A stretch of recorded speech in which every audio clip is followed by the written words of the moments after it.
1859, um jovem presbiteriano saiu dos Estados Unidos com destino ao Brasil. Esse jovem era Ashbel Green Simonton. Do seu ideal missionário, nascia a primeira igreja presbiteriana no Brasil. Hoje, somos mais de 1 milhão de brasileiros que comungam da mesma fé de Simonton. Igreja Presbiteriana, desde 1859, transformando vidas com a palavra de Deus.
Meus irmãos, Epístola de Tiago, capítulo 1, do verso 12 ao verso 15.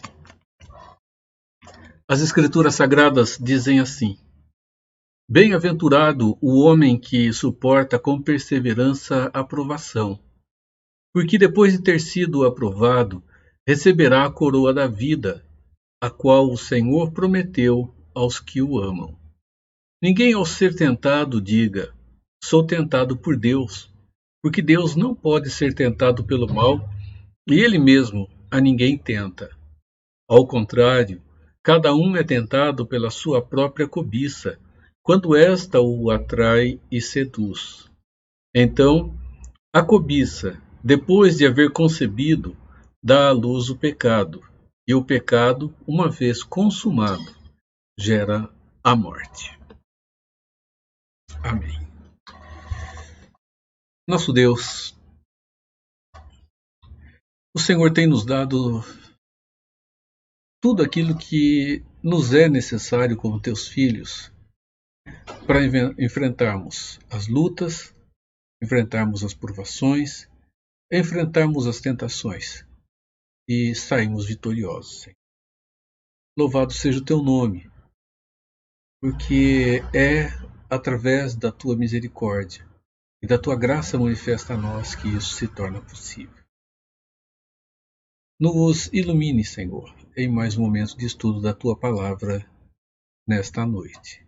Conduza-nos, ó Deus, e que, vivendo debaixo desse teu santo cuidado, nós saibamos triar, Senhor, em nossas vidas tudo aquilo que não condiz com a nossa realidade como teus filhos. Obrigado. Obrigado pelo amor do Senhor para com a vida de cada um de nós. Em nome de Jesus nós oramos. Amém, Senhor.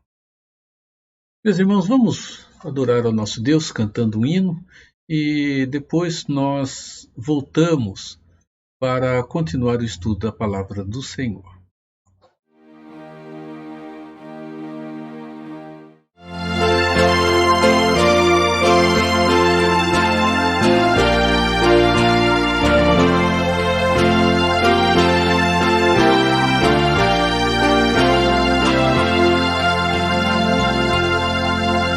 Achei um bom amigo, Jesus o Salvador, dos milhares o escolhido para mim. Ele é a luz do mundo, o forte mediador, que me purifica e guarda até o fim. Consolador, amador, meu protetor do mal, Ele pode dar alívio ao meu pesar.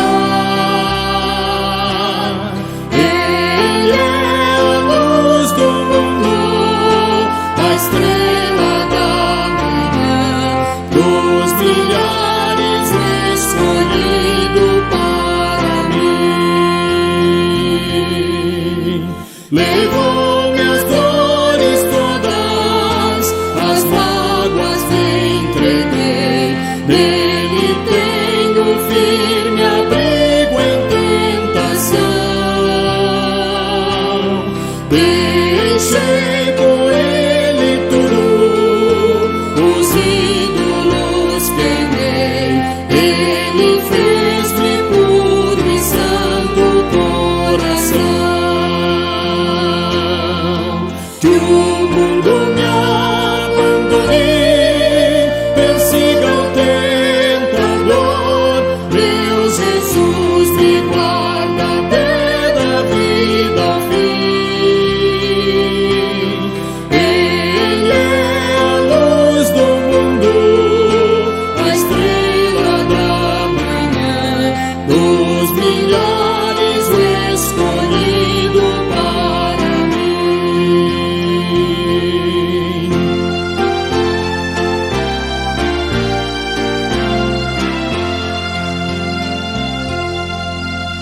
Jamais me desamparará, nem me abandonará. Sei fiel, obediente a quem viver. Está sempre a meu lado e me protegerá, até quando face a face o possa ver. Então ao céu subindo, na glória eu me verei, com Jesus meu Salvador morando enfim. Ele é a luz do mundo, a estrela da manhã, dos milhares escolhido para mim.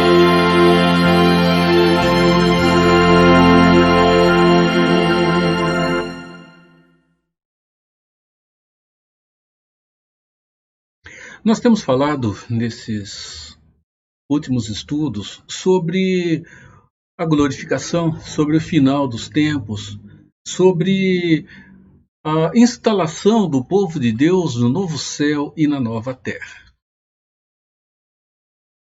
Pessoas que estarão reinando com o Senhor e vivendo com Ele por toda a eternidade futura, vivendo e gozando do que originalmente Deus preparou para que a humanidade desfrutasse. Desfrutar de um relacionamento profundo, íntimo e abençoado com o Deus Todo-Poderoso.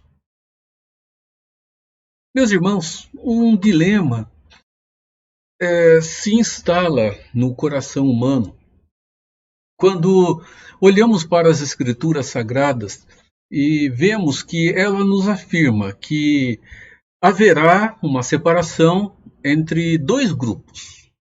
em dois grupos entre aqueles que somos nós, seres humanos. A separação implicará em separar, as escrituras usam uma metáfora para isso, os bodes das ovelhas, o joio do trigo, os justos e os ímpios, aqueles que manifestaram fé na pessoa de Jesus Cristo como Salvador e aqueles que não manifestaram fé em Jesus Cristo como o seu Redentor.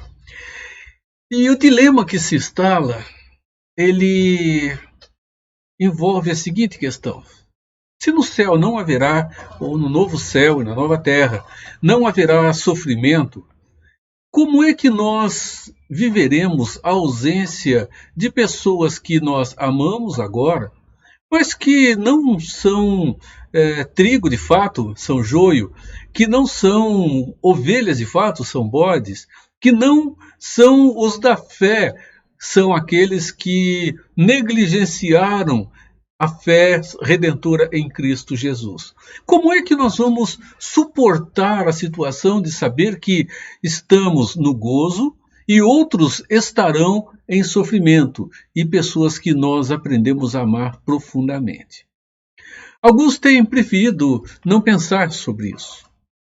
Outros têm preferido acreditar que nós teremos um apagão de memória absoluto e que nós não nos lembraremos absolutamente de nada que foi vivido aqui, não nos lembraremos das pessoas, nós não nos lembraremos de nenhuma circunstância ou situação para que esse sofrimento, então, não exista na realidade futura.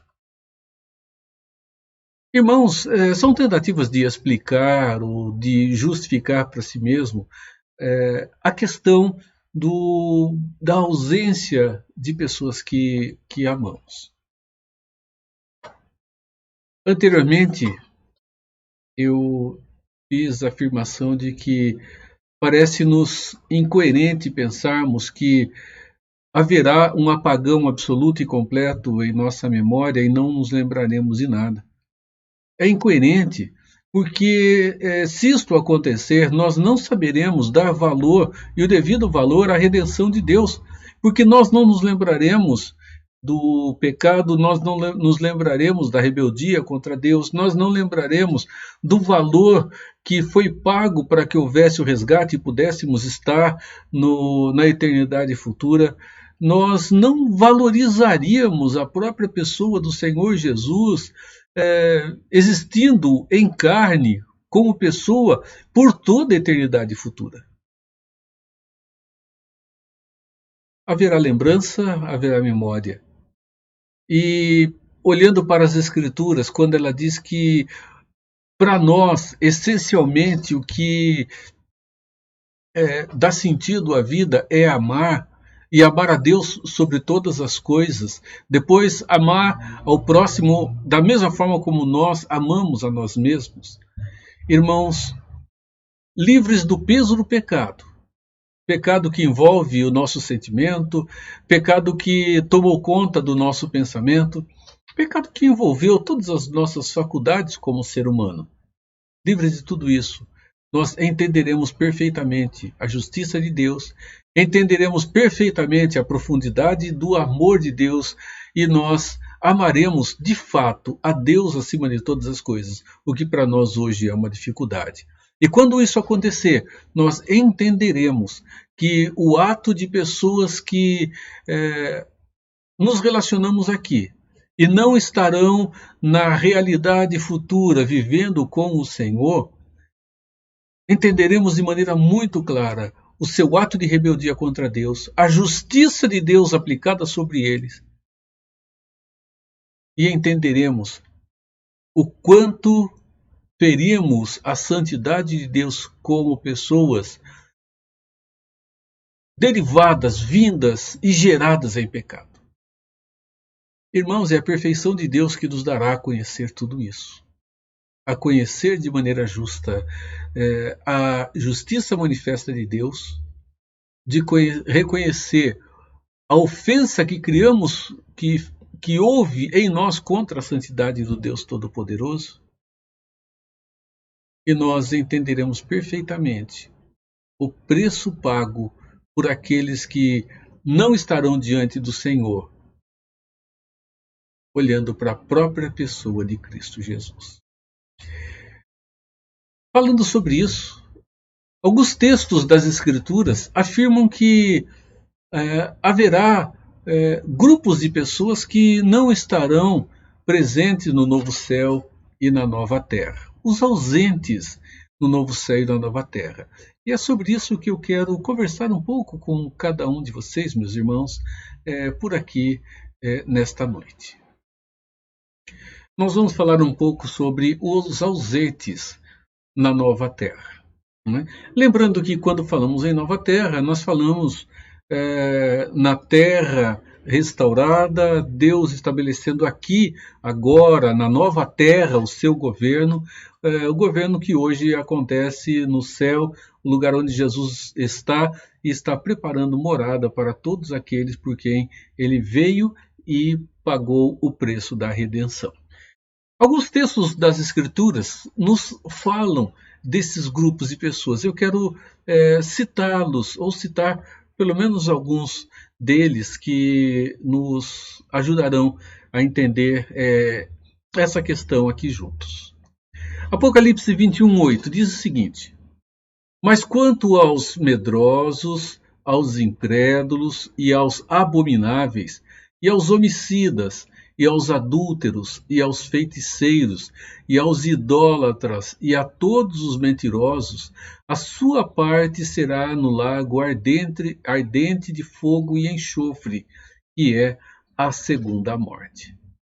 Ainda em Apocalipse, capítulo 21, verso 27, as Escrituras dizem assim: E não entrará nela coisa alguma impura, nem o que pratica abominação ou mentira, mas somente os que estão inscritos no livro da vida do Cordeiro. Ainda em Apocalipse, no capítulo 22, nós lemos: Bem-aventurados aqueles que lavam as suas vestes no sangue do Cordeiro, para que tenham direito à árvore da vida e possam entrar na cidade pelas portas. Ficarão de fora os cães, os feiticeiros, os adúlteros, os homicidas, os idólatras e todo aquele que ama e pratica a mentira. E ainda nós lemos em 1 Coríntios 6, 9 e 10, o apóstolo Paulo registrando: Não sabeis que os injustos não herdarão o reino de Deus? Não vos enganeis. Nem os devassos, nem os idólatras, nem os adúlteros, nem os efeminados, nem os sodomitas, nem os ladrões, nem os avarentos, nem os bêbados, nem os maldizentes, nem os roubadores herdarão o reino de Deus. Eu tenho uma história interessante que aconteceu comigo no meu primeiro pastorado.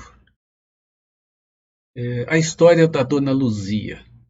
A história da Dona Luzia é muito interessante. Eu já contei essa história antes, mas vale a pena lembrarmos dela.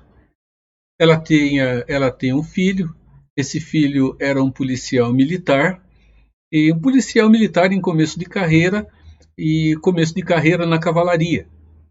Em um determinado dia, ele precisou subir em uma das baias para retirar pipas que estavam enroscadas lá em cima, e houve um acidente. Ele caiu de alguns metros de altura, teve fratura nas pernas, nos braços, costelas, teve muitas fraturas. E com essas fraturas, os médicos de imediato trataram de socorrer a vida dele, a vida do filho da Dona Luzia, que se chama Miguel. Meus irmãos, o Miguel, há poucos meses do acidente, havia sido alcançado pela graça de Deus e a sua vida havia sido transformada. Agora o Miguel estava na cama já por um tempo com aqueles equipamentos ortopédicos na perna, perfurando ali aquelas gaiolas. A sua mão torta, em uma das pernas, uma platina que rompeu devido à urgência da ação que eles tiveram. E o Miguel estava sedento pela palavra de Deus. E a dona Dirce, irmã por parte de pai, me procurou e perguntou se eu podia fazer uma visita ao irmão dela. E essa visita foi uma visita que perdurou por muito tempo. O que era apenas uma visita se tornou, a princípio, uma visita semanal. O Miguel, sedento como estava, pediu para ajudá-lo e eu semanalmente estava lá lendo a palavra de Deus, estudando e orientando com relação à literatura que ele estava adquirindo. Meus irmãos, o tempo passou e toda vez que eu ia lá, o Miguel dizia para a mãe: mãe, traz um leitinho para o pastor. E a dona Luzia me trazia um prato de refeição. Em cima do prato, um copo americano com café com leite. E isso aconteceu por muito tempo.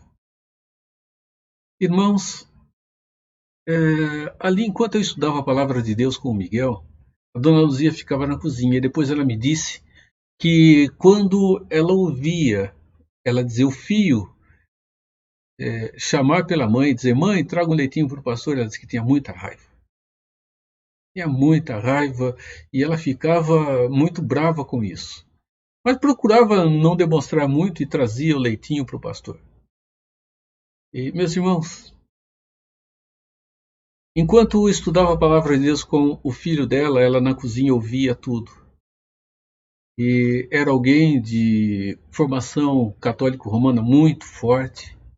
E houve um dia em que a dona Luzia pediu ao filho dela para limpar a penteadeira dela e retirar de lá todas as imagens que ali estavam e levar para o cruzeiro, no cemitério.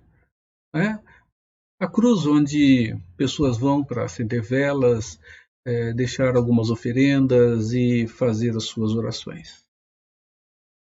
E o que foi que levou a dona Luzia a essa situação? Depois de muito tempo que estava ali procurando respeitá-la, respeitar o filho também, de todas as formas que podia, ela por si mesma olhou para as Escrituras, abriu a palavra de Deus no livro do Apocalipse e leu: os idólatras não herdarão o reino de Deus. E ela ficou com essa palavra no coração e ela ficou preocupada e ela disse: filho, eu não vou para o céu, eu não vou herdar o céu por esta razão. E pediu para que ele então levasse tudo o que estava ali e fosse colocado lá no cruzeiro que havia no cemitério. Meus irmãos, a história da dona Luzia, ela me é interessante, porque a leitura que ela fez tem uma afinidade com o que as Escrituras nos apresentam. As Escrituras dizem que um grupo de pessoas não herdarão o reino de Deus, não herdarão a vida eterna ou a comunhão futura com o Senhor, não estarão reinando com o Senhor na eternidade futura. Vamos ver aqui. O que para nós é muito importante é observarmos o que a palavra de Deus diz dentro da autoridade que ela tem como inspiração de Deus. Ela foi inspirada por Deus, ela foi revelada pelo Deus Todo-Poderoso. E Deus usou pessoas para fazer esse registro. Então eu quero olhar um pouquinho mais de perto essas expressões que as Escrituras apresentam. Quero olhar mais de perto com você. Então nós olhamos e vemos o seguinte: as Escrituras elas vão falar sobre grupos de pessoas. E eu quero aqui dar uma breve definição. talvez não precisa, não tão exata, mas dar uma ideia desses aspectos que são apresentados dentro da palavra de Deus. Diz que os covardes, covardes, idólatras e outros mais não herdarão o reino de Deus. Então, os covardes. Covardia não significa simplesmente alguém que não tenha coragem para assumir desafios por aí. Como alguém chegar e falar, você não tem coragem de chegar e ter contato com pessoas que estão hoje contaminadas com Covid, isso é um covarde. Não tem nada a ver com isso. A relação aqui envolve a confiança no Deus Todo-Poderoso. Diz respeito à falta de fé. Pessoas que cedem à pressão que é feita sobre eles e não conseguem firmar diante das pessoas a sua posição em Cristo Jesus. Esta expressão se refere às pessoas que de fato aparentam ser cristãos e não são. São pessoas que aparentam fé e não são. Quando o calo aperta, eles jogam a botina fora.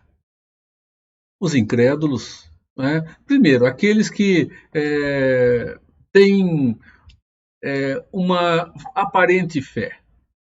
Agora, o que nós temos aqui? Os incrédulos, de fato, são aqueles que não manifestam fé alguma no Senhor.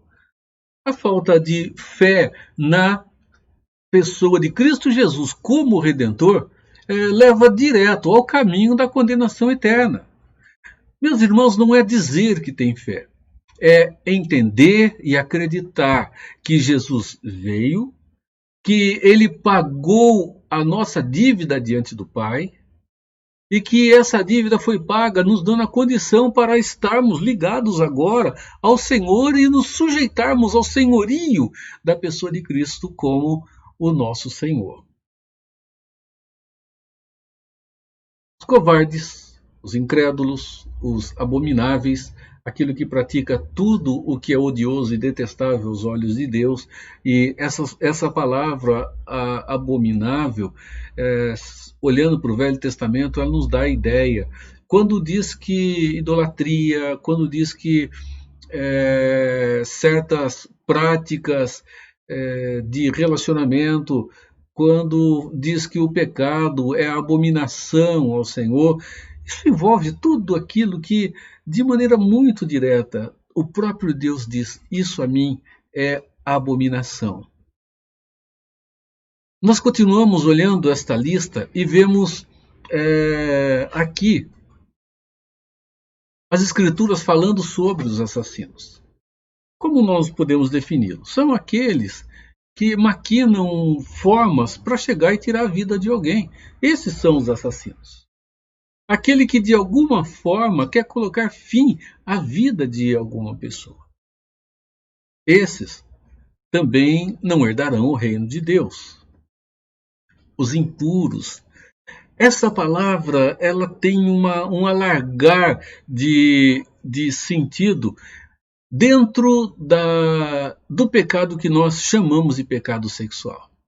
Essa palavra ela é usada para dar qualificação ao pecado sexual. E aí vai incluir o incesto,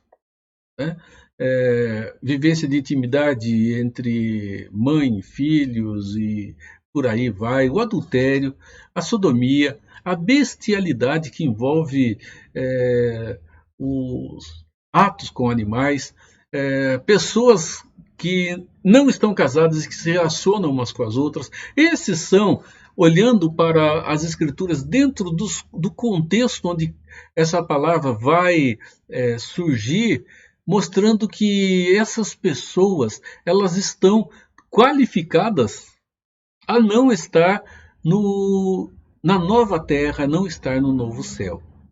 Essa palavra também ela tem um outro sentido. Ela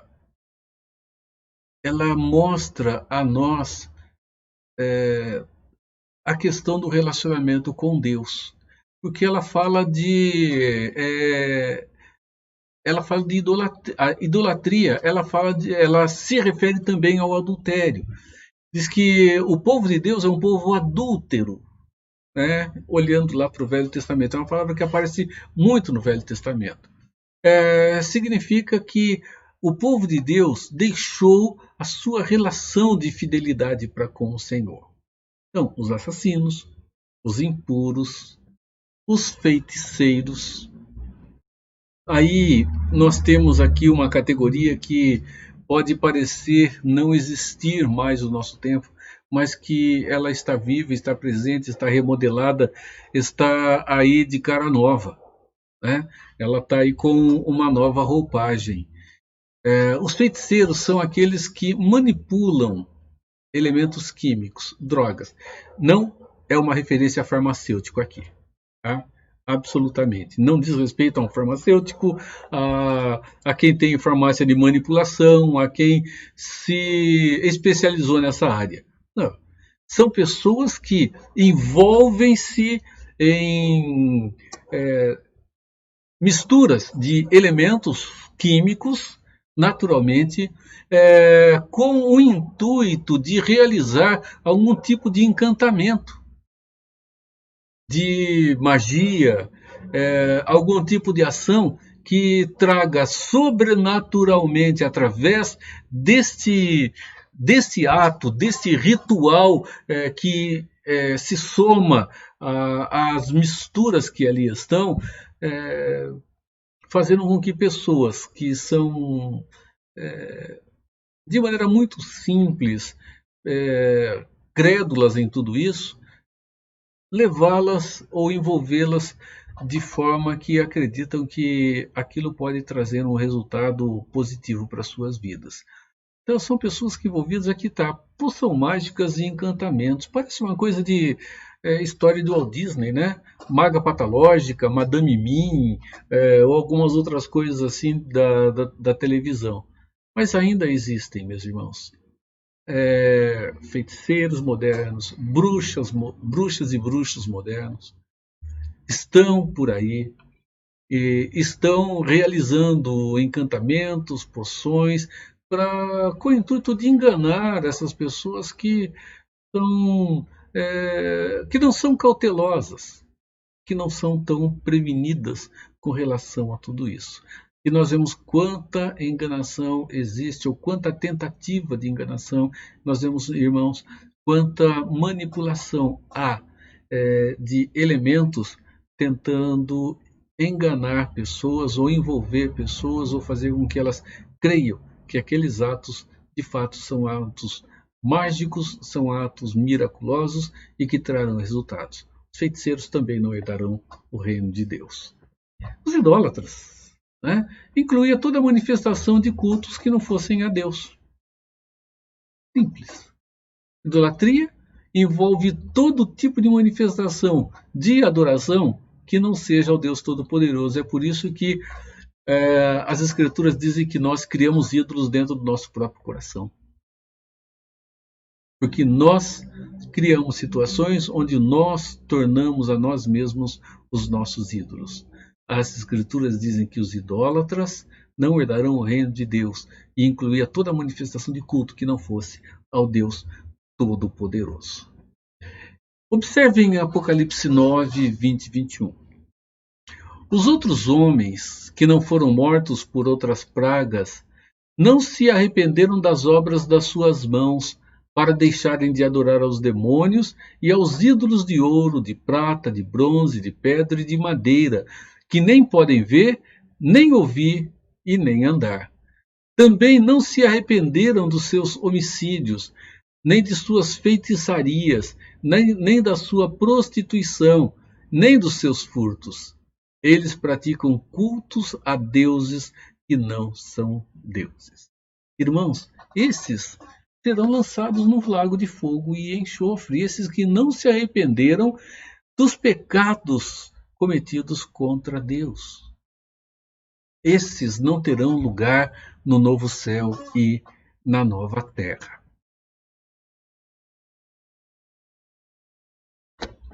Olhem as Escrituras Sagradas. João 8,44 diz assim: Vós sois do diabo, que é o vosso pai, e quereis satisfazer-lhes fazer-lhe os desejos. Ele foi homicida desde o princípio e jamais se firmou na verdade, porque nele não há verdade.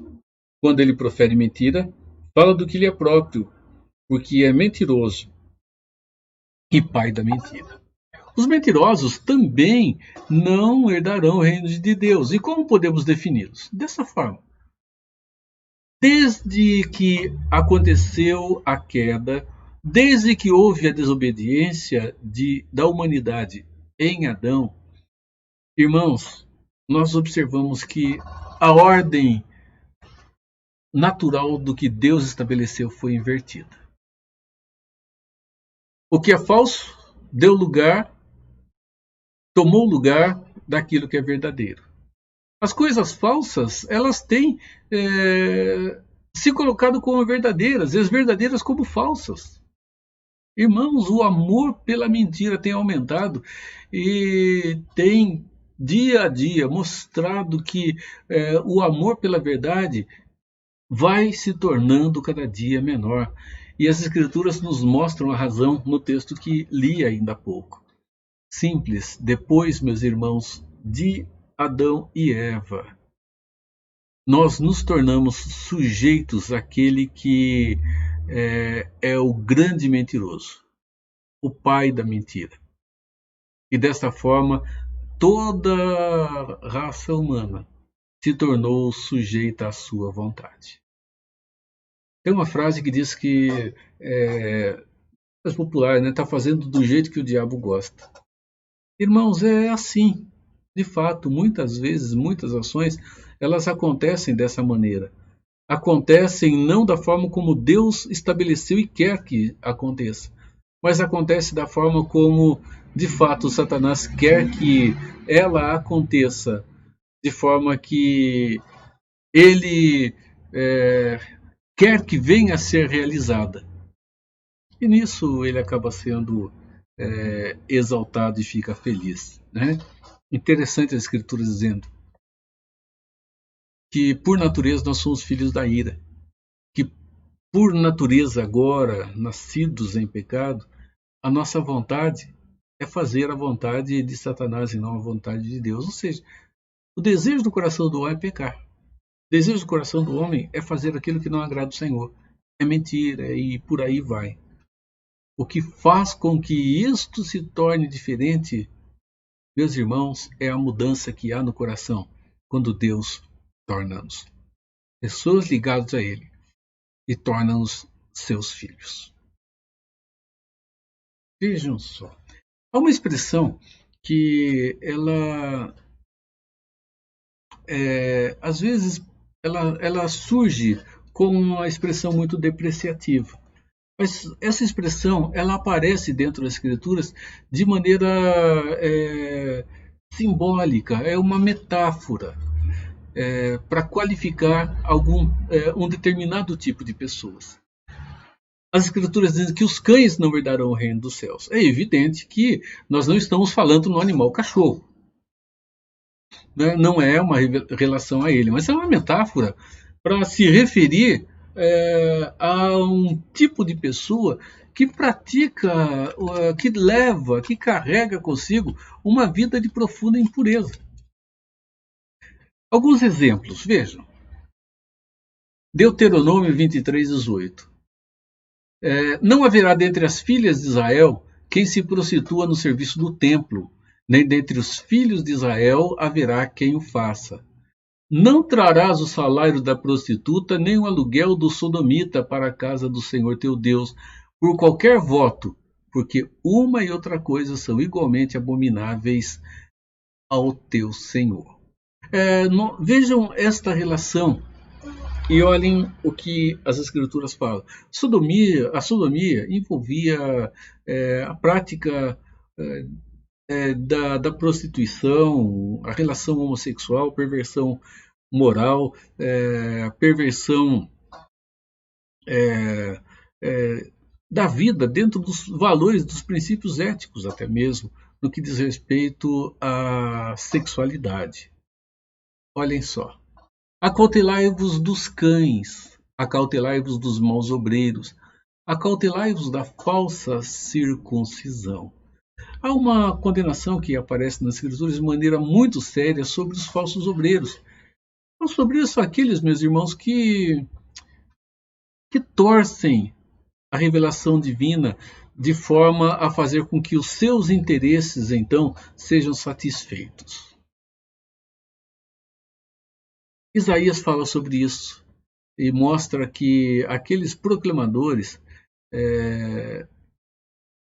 os atalaias, são pessoas que Deus abomina, porque são mal pastores dos rebanhos, tendo essa atitude de aparentar o que eles não são de fato diante do Senhor. Isaías 56. Todos os seus atalaias são cegos, nada sabem, todos são cães mudos, não podem ladrar, deitados sonham e gostam de dormir. E esses cães são gulosos, nunca se podem fartar, e eles são pastores que nada compreendem. Todos eles se tornam para o seu caminho, cada um para a sua ganância, todos sem exceção. As Escrituras qualificam, meus irmãos, esses pastores, maus pastores, esses que são enganadores do rebanho, que são lobos vestidos de ovelhas, como cães, mostrando, é uma figura de linguagem para qualificar esses maus obreiros, para qualificar aqueles que têm um comportamento impuro, que têm um comportamento indevido diante da vida que precisam ter com o Senhor. Esse salmo, que é um salmo messiânico, vai falar sobre os sofrimentos que Cristo enfrentaria e enfrentou. Olha só as expressões. Pois cães me rodeiam, um ajuntamento de malfeitores me cerca, transpassaram-me as mãos e os pés. Verso 16. E o verso 20. Livra-me da espada e a minha vida do poder do cão. Conhecemos a história e vemos aquele grupo de pessoas que, meus irmãos, malfeitores de fato, pessoas que estavam à sua volta, que procuraram levá-lo ao sacrifício final, que injuriaram, que zombaram dele, que geraram todo o sofrimento que as Escrituras apresentam. Todos os gentios que desprezam a Cristo são chamados de cães. Uma palavra dura para identificar e qualificar as pessoas que não querem saber de nada com o próprio Deus. A lista continua com os injustos. Os injustos mostram como são aqueles que ofendem, que injuriam, que são impuros. Aí entram os adúlteros, efeminados, sodomitas, e aqueles que praticam toda sorte de injustiça no meio em que vivem, nos seus relacionamentos, no dia a dia com as pessoas. Ele envolve todos os pecados que nós já vimos anteriormente. Todos eles. Injusto, meus irmãos, pode ser uma referência tanto aos justos quanto aos ímpios, tanto aos crentes quanto aos incrédulos. Pode ser uma referência. Pode qualificar, meus irmãos, aqueles que estão distantes de Deus, aqueles que são os ímpios, e pode ter uma relação também, em muitos momentos, em muitos aspectos, aos próprios justos e aos próprios crentes, dentro da maneira como podem estar agindo. Mas vamos relacionar a injustiça, a impureza, a vida de pessoas que estão distantes do Senhor. Aqui nós temos, voltamos aqui a ver a questão do pecado sexual. Os adúlteros, grande parte dos pecados dos seres humanos estão relacionados ao sexo. É, eu ouvi certa vez o reverendo Augusto Nicodemos falando aqui na Igreja Bela Vista, e ele disse o seguinte, que há 3 pecados que são um perigo para o homem. São as 3 barras. Barra de ouro, a barra da saia e o conhaque de Alcatrão São João da Barra. É a riqueza. E nós vamos observar aqui a questão sexual, isso envolve homem e mulher, e a bebedeira, vamos ver isso um pouco mais à frente. Os casados não devem nem pensar em brincar com isso. Adúlteros são aqueles que violam, meus irmãos, o santo voto do casamento. Deus usa essa expressão para falar dele com o seu povo. Diz que o seu povo se tornou adúltero, ou seja, violou a aliança que fora contraída por Deus para com a sua igreja. Por isso são colocados como adúlteros, porque eles foram para deuses vizinhos, deuses de outros povos. Eles se associaram à idolatria dos outros povos e Deus então os condena por isso. Isso diz respeito também ao relacionamento íntimo, meus irmãos, entre 2 pessoas, sejam casadas ou não. São pessoas casadas e pessoas que não são casadas. Sejam elas mais novas ou mais velhas. É o que as escrituras chamam de fornicação. Esses também não têm lugar no reino dos céus. Os efeminados, a palavra efeminado, ela aqui significa macio, soft. Irmãos, olhem o texto. Né? Nem os adúlteros, nem os efeminados, nem os sodomitas, nem os ladrões herdarão o reino dos céus. Esse é um momento difícil para falarmos sobre algo assim. E por que é difícil? Porque falar sobre esta questão e olhar para a palavra de Deus e afirmar como a palavra de Deus nos afirma que ela fere a santidade de Deus e que isto é pecado, irmãos, corremos o risco de sermos taxados de preconceituosos. Não estamos nos referindo a pessoas, absolutamente ninguém, ser humano. Mas as Escrituras dizem que aos olhos do próprio Deus, eles não são os ideais, eles não são os convenientes, eles não são os adequados aos olhos das Escrituras Sagradas. Então vejam, eu vou ler aqui o texto. A palavra usada aqui pode assumir vários sentidos, o que tem feito que, por um equívoco de interpretação, haja tolerância favorecendo a ideia de que a prostituição homossexual seja condenada, mas não a relação duradoura entre 2 homens ou 2 mulheres, o que tem favorecido o surgimento de comunidades cristãs gays. É um equívoco de interpretação. Se as escrituras se interpretam por si mesmas, o todo dela deveria ser examinado. Irmãos,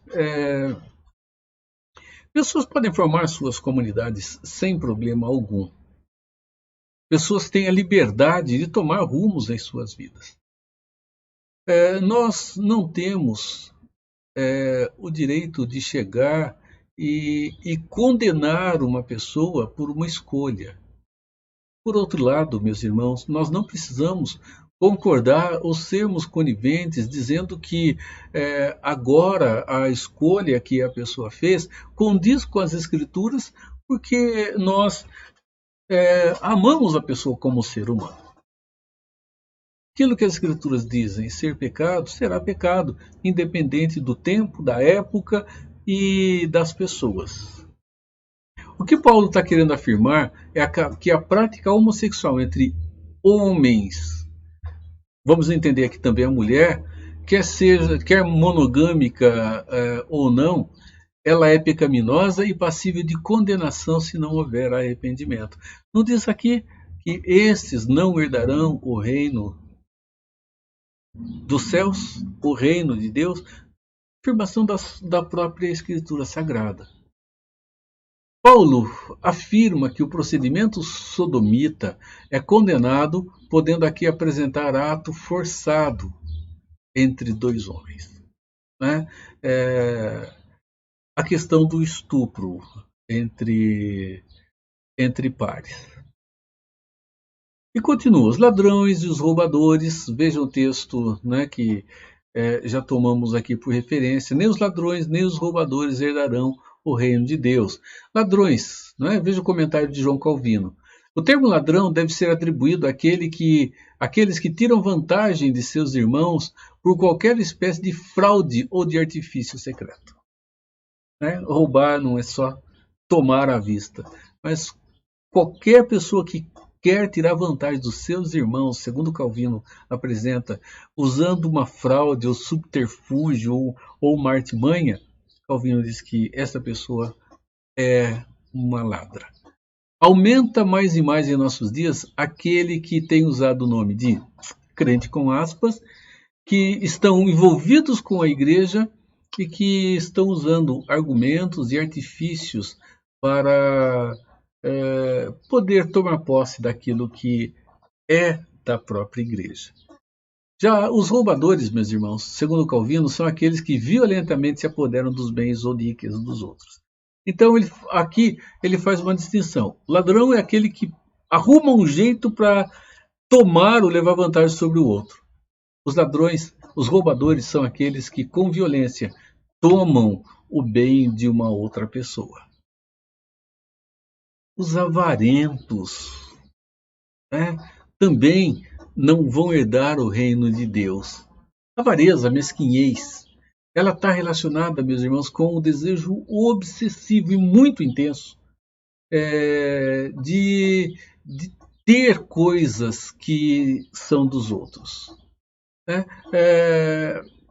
São pessoas que querem por toda forma acumular, não são pessoas que são simplesmente controladas, mas são pessoas que se tornam obcecadas.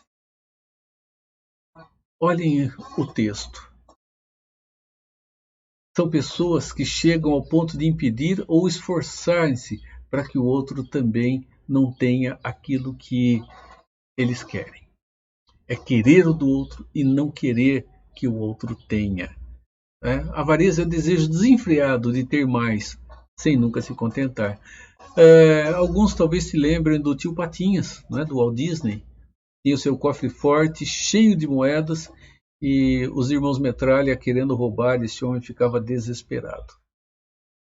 Uma pessoa cheia de avareza, uma pessoa mesquinha, não uma pessoa cuidadosa com os bens, boa mordoma, mas uma pessoa extremamente desenfreada no desejo de chegar e não abrir mão daquilo que pôde conquistar ou que chegou a ele. Essa é a nossa sociedade. Meus irmãos, esse pecado está aumentando dia a dia, à medida que o tempo vai passando. Nós observamos as instituições financeiras. Nós estamos numa época em que elas nunca tiveram tanto lucro como estão tendo. A nossa sociedade é uma sociedade avarenta. É uma sociedade mesquinha. É uma sociedade gananciosa. Esse pecado, se ele não for brecado, meus irmãos, pela pessoa, ele vai desencadear em outros pecados e vai levar outros. Um abismo chama outro abismo ao som das suas catadupas. Um pecado leva o outro. E, meus irmãos, Paulo fala que se ele não tomar cuidado e se esse pecado da avareza não for refreado, ele pode chegar a levar pessoas até mesmo o abandono dos valores de fé que ele tem. Né?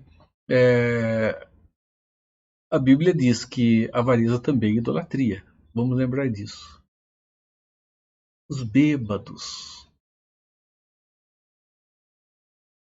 Esse é um pecado que, meus irmãos, está sendo enfrentado por muita gente e tem aumentado muito no nosso tempo.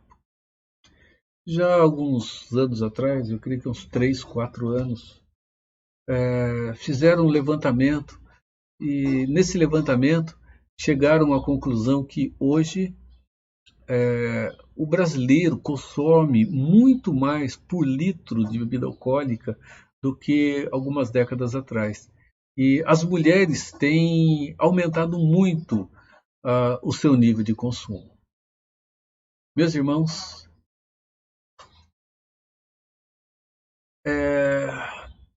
a dependência do álcool, meus irmãos, tem trazido tanto problema para as famílias, tem trazido problema para a igreja, tem trazido problema para a sociedade de uma forma que é inimaginável. Eu digo inimaginável porque tem tomado uma dimensão tão grande e, meus irmãos, tem sido tratado como algo extremamente natural. A Bíblia não proíbe ninguém de beber, não. Chegar na Bíblia, chegar e olhar para a Bíblia e dizer a Bíblia te proíbe de beber. Não, ela não temos essa proibição. Já houve uma tentativa até de dizer que o que Jesus transformou lá nas bodas de Caná da Galileia foi água em suco de uva muito bom. Ou então afirmar que eles usavam suco de uva na ceia. Meus irmãos, era a palavra que aparece ali, olha, não é bebida fermentada, é o suco da uva fermentado, é vinho. Agora, não proibindo a pessoa de beber, ela condena todas as pessoas que são dominadas por ela. Todas as pessoas. Se vocês derem uma olhada em Isaías 5, 11, 12, e paralelamente forem olhar para Amós 6, de 1 a 6, vocês vão ver Isaías e Amós falando sobre isso.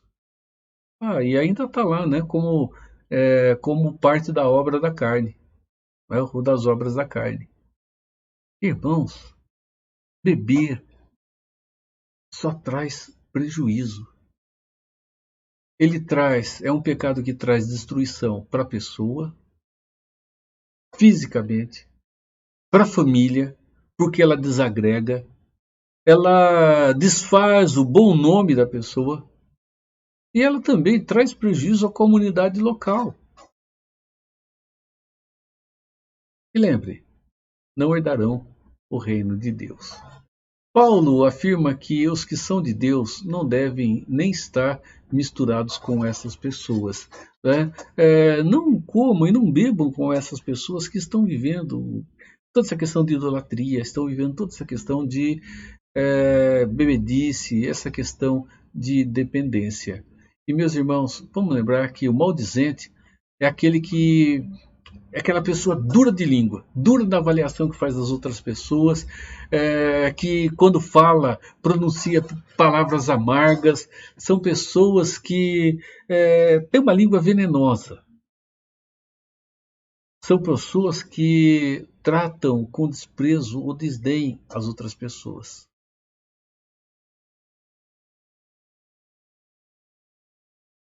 São pessoas que procuram vilipendiar o caráter alheio e é abusado na sua opinião contra os outros. O Dr. Heber Carlos de Campos faz essa afirmação, afirmação do texto que está aqui. Isso está ligado à maledicência.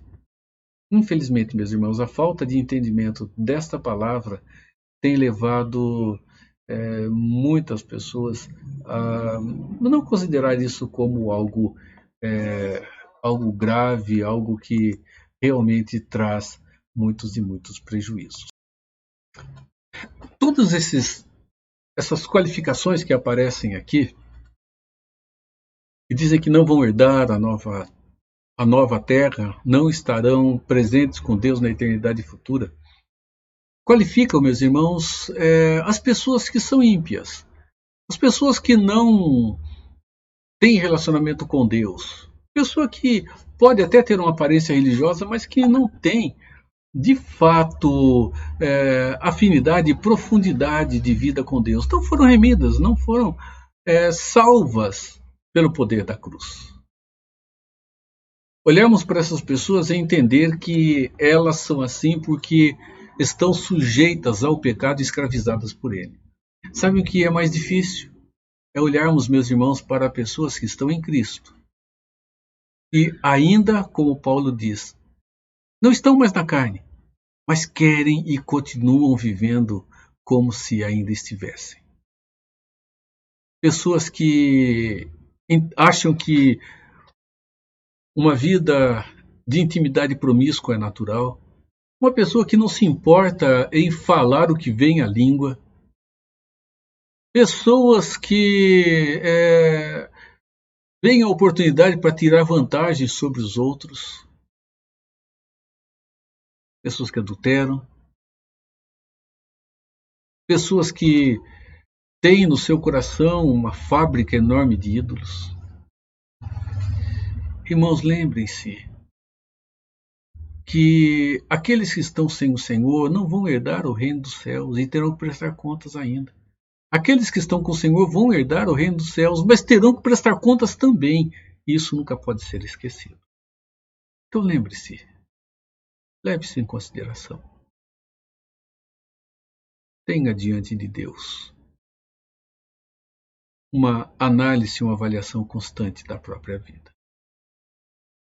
Deus, meus irmãos, abençoe a vocês. E vamos lembrar que essa lista que aparece ali, ela é muito clara. Aqueles que estão vivendo na carne, que estão vivendo sem Cristo, estes estarão ausentes do novo céu e da nova terra. Vamos orar. Senhor, gratos somos pelo amor que o Senhor tem para conosco, pela profundidade do teu cuidado e pela seriedade da tua revelação, Senhor. Dê-nos, Senhor, do teu perdão. Renove-nos, Senhor, em graça e sabedoria. E que haja arrependimento em nossa vida, Pai. Arrependimento diante de tudo aquilo que temos vivido e que não tem te agradado. Oramos, pedindo, Senhor, por todos aqueles que são parte do nosso dia a dia e que em Cristo Jesus têm também vivido uma experiência de vida transformada. Nosso Deus, assim oramos, Pai, em nome de Jesus. Amém. Irmãos, que a graça de Jesus Cristo, o amor de Deus, o nosso Pai, e a comunhão do Espírito Santo seja sobre a sua vida e seja sobre todo o povo de Deus, agora e sempre. Amém.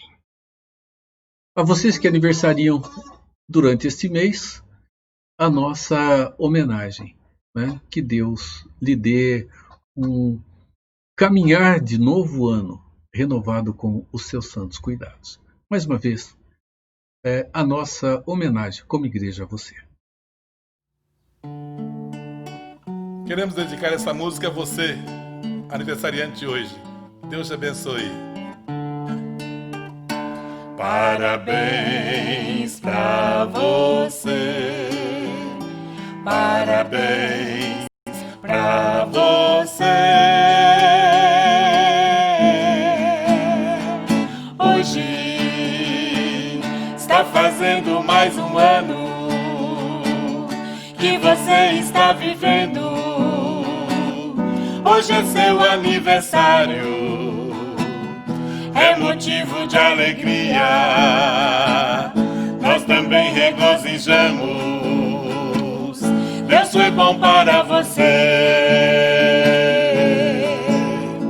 Hoje, relembrando o ano findo, muitas coisas vêm à mente. Não foi sempre um mar de rosas, houve lutas, nós sabemos. Também pranto e até tristezas, talvez para te provar. Ele nunca te desamparou, mesmo quando a vida não lhe sorriu. Mas o importante, Deus se fez presente nesse ano que você viveu. Nós estamos aqui, juntos para pedir, numa só voz a Deus, isso para você. Muitas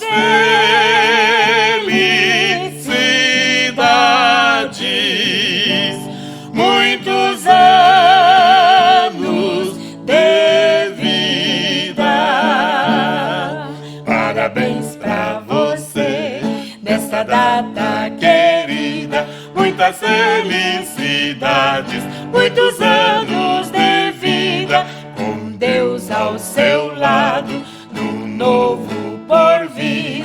Que a vida lhe seja um eterno